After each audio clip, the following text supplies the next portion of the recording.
I was majoring in computer science, and I was so interested in language, but there was no linguistics in that entire school. So the only thing that is close by is English, with some linguistics courses, so I took that. And then I applied for a PhD, and nobody says, you're just an undergrad. You did a little bit of, I did one paper on like a hash-related coding. So and then I said, oh, I'm going to apply for all the schools that I looked at, CS work. I was an undergrad. I didn't know what are the research out there. So I was very lucky I got into CMU. But I told my undergrad advisor that I got into CMU, and they couldn't believe me. So I was very lucky. I joined in 2011, and then I stayed 6 years there. So I started working with Alex Hopman on the Aladdin project, and DARPA Aladdin with multimodal event detection. I was like, oh, this is really interesting. But at the second year, there was funding issues, and then I left that group and figured out I first worked with Alan Black and Justine Cassell for an HCI department. Later, I didn't work that with Justine that well, and then I picked up Alex with me.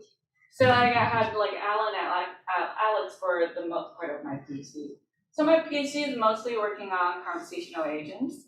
So I worked on multimodal conversational agents. So at that time, I started the project about we should build agents, but not only about booking tickets.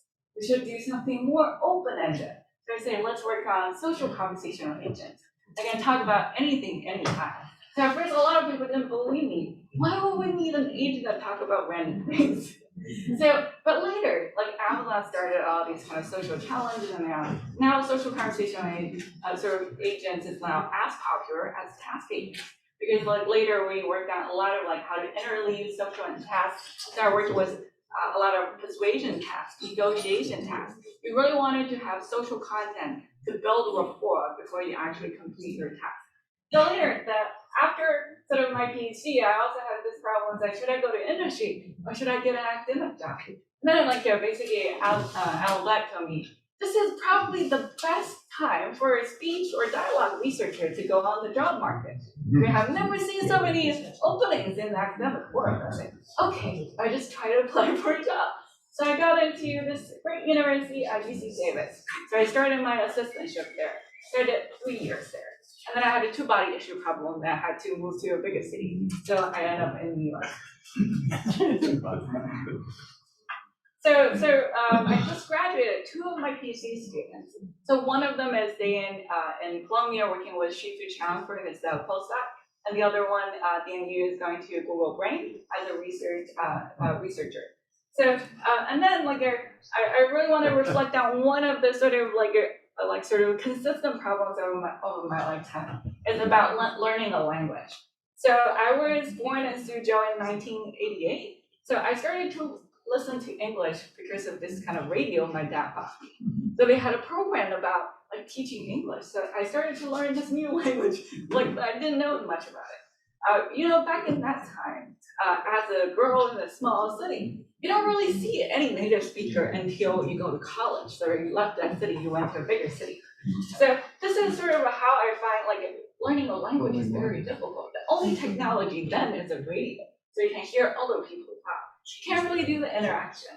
So what really changed my life is during the second year of my undergrad, I went to India. So I landed in Bangalore. Nobody speaks Chinese around me. I was forced to speak English every day, every minute. So I started to become really fluent over time. So I really believe the language practice has to be interactive.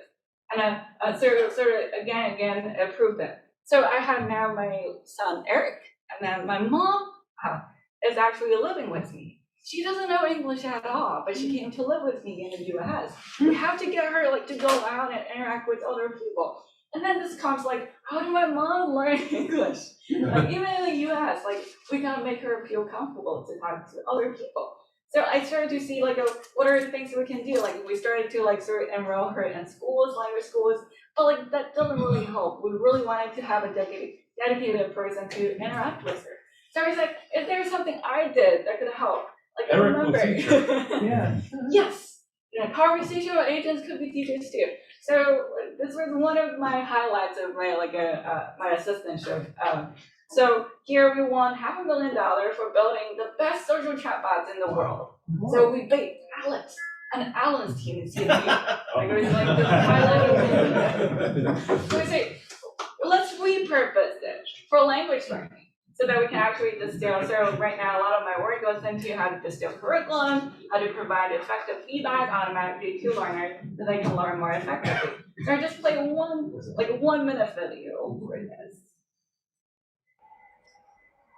Where are you from? I'm from New York.